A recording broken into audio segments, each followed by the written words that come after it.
Jemput Yang Berhormat Kinabatangan. Terima kasih, Tuan Pertua.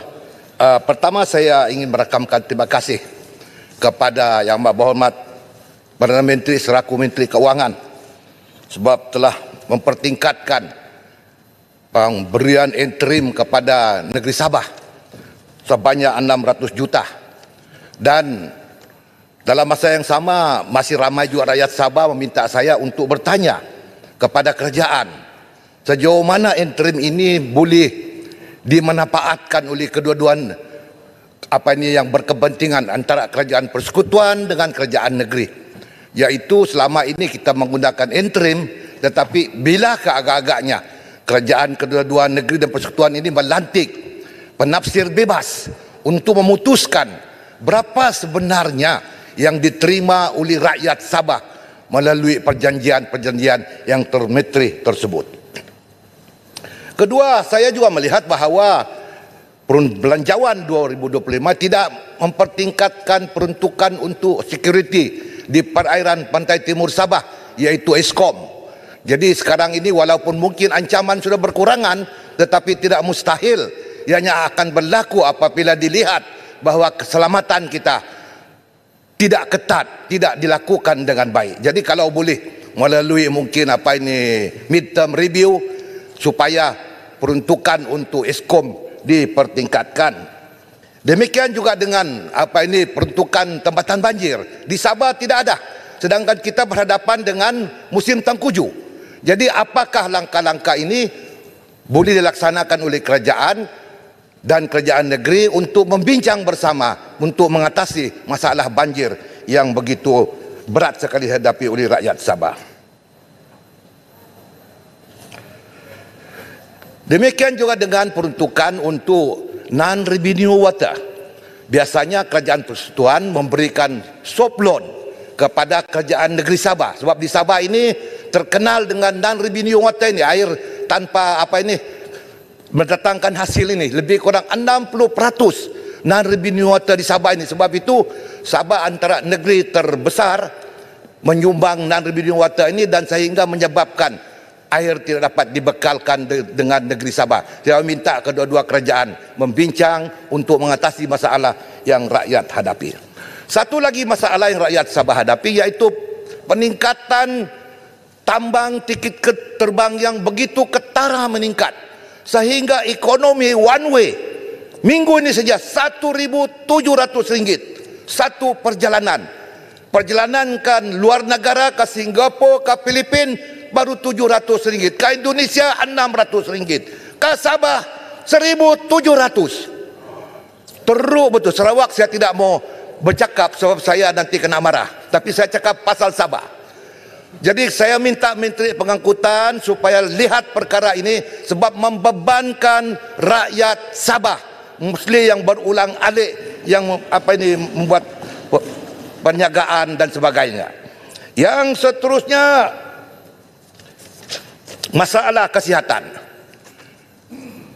Saya melihat bahawa pusat kesihatan di Sabah, klinik kesihatan, hospital Kinabatangan, klinik kesehatan di Tongod, tidak ada pakar, tidak ada doktor. Di Kinabatangan apabila ada kemalangan berlaku, terpaksa hantar sendakan, halfway sudah mati. Jadi saya tidak tahulah apa yang Kementerian Kesihatan sibuk. Daripada sibuk menangkap, mencari perokok, saya rasa lebih eloklah tumpukan pekerjaan hakiki. Tumpukan, periksalah restoran-restoran, kedai-kedai kopi yang kotor, tidak bersih, tandas tidak boleh pakai. Ini sampai ke Parlimen memeriksa orang menghisap rokok. Di United Kingdom ini satu institusi Parlimen yang terunggul, tetapi dia ada ruang merokok untuk ahli Parlimen. Ada bar lagi. Di tempat kita ini macam penjara. Jadi orang tiada pilihan, pergi publik, tiba-tiba penguatkuasa datang pula. Siapa yang benar penguatkuasa datang? Sedangkan kawasan Parlimen itu kawasan terhad untuk ahli Parlimen, bukan untuk mencari siapa yang merokok. Ini saya tidak tahu ini menteri dia buat apa kerja ini. Berhentilah perkara-perkara ini. Sebab kalau kebersihan restoran tidak bersih, ramai orang mati juga. Saya nampak banyak juga yang mati kena kanser tidak merokok. Saya pun tidak tahu. Pendidikan pun begitu. Ya, dengar yang amat berhormat, menyentuh soal sekolah berasrama penuh. Sudah tentu sekolah berasrama penuh ini kalau boleh kita buat perhatian di Sabah. Sebab di Sabah ini terlalu geografi dia pun terlampau teruk, jadi perlu ada sekolah yang berasrama penuh. Tetapi sekolah berasrama penuh ini juga kita mendengar kes-kes buli. Jadi kalau boleh kita menempatkan apa ini pegawai perhubungan sekolah ini, iaitu anggota polis, buat rundaan bukan hanya di sekolah tetapi di luar sekolah. Dan juga kalau boleh asrama-asrama yang apa ini bertaraf asrama penuh ini, buatlah, letaklah litar CCTV supaya mengelak daripada anak-anak kita yang duduk di situ dibuli sehingga ada yang mati, ada yang cedera parah. Seharusnya dalam dunia hari ini perkara-perkara ini tidak lagi berlaku. Sebab itu kadang-kadang ibu bapa takut, gerun menghantar anak-anak mereka ke sekolah bersama penuh ini. Saya juga minta Menteri apa ini komunikasi, malu kita ini. Dalam bandar Kuala Lumpur ini pun, daripada 5G pergi 4G, kita bertelefon boleh terhenti, terputus. Jadi di mana kita belanja bilion-bilion. Bayangkan kalau di luar bandar sana, di Kota Kinabalu pun begitu, di Sandakan lagi teruk. Di Bandaraya Kuala Lumpur pun kita masih teruk, tapi belanja bilion-bilion. Saya pun tidak tahu apa yang berlaku dengan apa ini keadaan di negara kita sehingga kita berhadapan dengan seumpama ini. Kalau drop call lagi memang teruk lah. Satu kali call terus putus. Tak tahulah yang pertua terkena ke tidak. Tapi yang pertua tengah minum relek tu tidak apalah. Saya juga mendengar yang amat berhormat Menteri Keuangan mencadangkan supaya halal apa ini development corporation untuk di merge dengan Medtrade. Saya tu pertua, saya ingin menjelaskan bahawa Medtrade ada peranan dia sendiri, yaitu Medtrade dia bertanggungjawab untuk membawa negara kita dalam industri perdagangan. Dan sementara halal corporation ini ianya berkapasiti untuk mempertingkatkan pengeluaran halal di negara kita. Jadi saya meminta kerajaan mengkaji perkara-perkara ini supaya tidak melaksanakan, sebab akan merugikan negara kita. Kalau diteruskan usaha seumpama ini, sudah tentu akan menutup peluang negara kita menghasilkan sebuah negara sebagai menghasilkan produk halal yang terbesar di dunia. Sedangkan peluang untuk halal ini seperti Paya Besar kata 5 trilion. Jadi adakah Malaysia mampu mengeluarkan produk-produk halal ini bagi pihak negara kita? Sebab yang saya tahu hakikatnya pada ketika ini negara luar yang apa ini mengaut keuntungan daripada halal. Kinabatangan, Pucak Borneo minta laluan sikit. Bukan nak minta masuk gelanggang, laluan saja. Terima kasih. Saya tadi mendengar Yang Berhormat Kinabatangan menyebut mengenai penggabungan HDC dengan Medtrade. Saya amat bersetuju kerana gabungan ini saya melihat di dalam peruntukan butiran bajet, peruntukan dia masih sama. Jadi apa yang kerajaan cakap gabung-gabung ini boleh jimat duit, padahal peruntukan yang dibelanjakan masih sama. Jadi apa pendapat Yang Berhormat Kinabatangan? Terima kasih Puncak Borneo. Memang betul.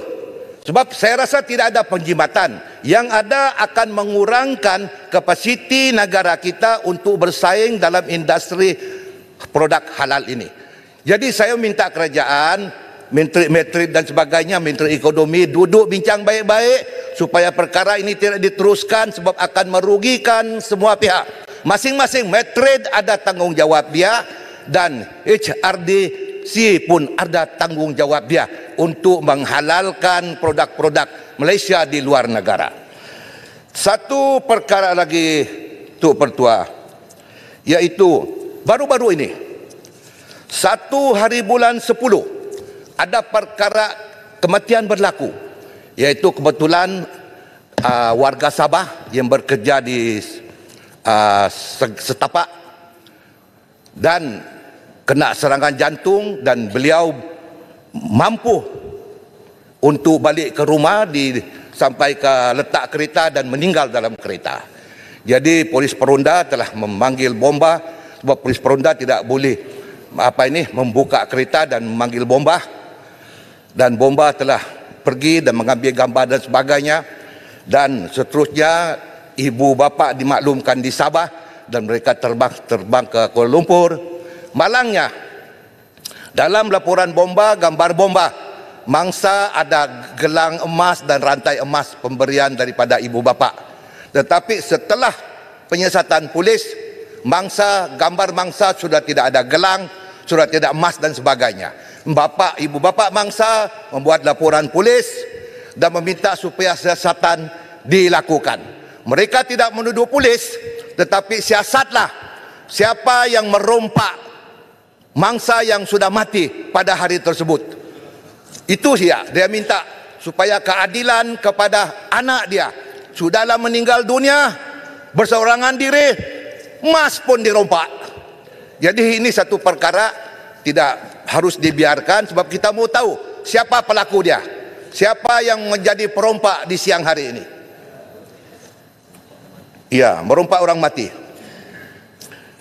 Saya HRD Corporation ni, Tuk Petua, saya rasa sudah tidak sesuai sudahlah untuk kerajaan meletakkan tanggungjawab untuk dia melatih pekerja-pekerja serikat ini. Sebab HRD ini telah terlalu memainkan peranan penting. Dia berkuasa sepenuhnya. Berapa ratus ribu pun dia boleh keluarkan suka hati dia. Jadi tidakkah kerajaan melihat bahawa perlu ada satu agensi kerajaan yang betul-betul melaksanakan tanggungjawab, melatih pekerja-pekerja kita ini. Jangan biarkan serikat betul di bawah keseliaan, tetapi dia masih swasta. Dan kerja dia memegang duit berbilion-bilion tu Pertua. Saya pun curious dalam perkara ini. Kenapa tidak ada tindakan drastik? Dan saya tahu bahawa pihak PSC sedang menyiasat perkara ini, tetapi saya meminta PSC siasat betul-betul dan kemukakanlah kertas putih ini kepada kita. Kita mau lihat apa sebenarnya yang diperlakukan. Ini gaji minima lagi. Saya bersetuju dengan kerajaan untuk persiapan kita menuju negara maju. Sudah tentu gaji minima ini perlu dipertingkatkan. Cuma mungkin pelaksanaan dia perlu ada stages ataupun berperingkat-peringkat. Kalau di Sabah saya lihat gaji minima ini membebankan serikat-serikat kecil dan sederhana. Mungkin serikat-serikat besar tidak boleh mengelak daripada pelaksanaan peningkatan gaji minima ini. Tetapi bagi serikat-serikat yang kecil dan sederhana, sudah tentu perlu diselaraskan. Sebab mereka akan berhadapan dengan masalah ekonomi dan sudah tentu mereka mungkin berkemungkinan menutup perniagaan mereka. Sebab mereka tidak berkemampuan untuk mencari tambahan kepada gaji minima tersebut. Dan gaji minima ini juga sudah tentu akan meningkatkan juga kos produk. Dan apabila kos produk meningkat, sudah tentu jualan-jualan di restoran seperti Pelita dan sebagainya akan meningkat. Sekarang ini pun macam di Sarawak, harga mie kolok baru RM2, sekarang sudah RM10. Harga rojak RM8 sudah RM13. Jadi ini pun perlu dilihat, sebab tidak ada jaminan harga gaji minima ini naik, barang-barang tidak turut naik. Ini yang Tuk Pertua harus dilihat secara bijaksana dan secara realiti oleh kerajaan, supaya tidak ada yang teraniaya dan tidak ada pula yang menderita.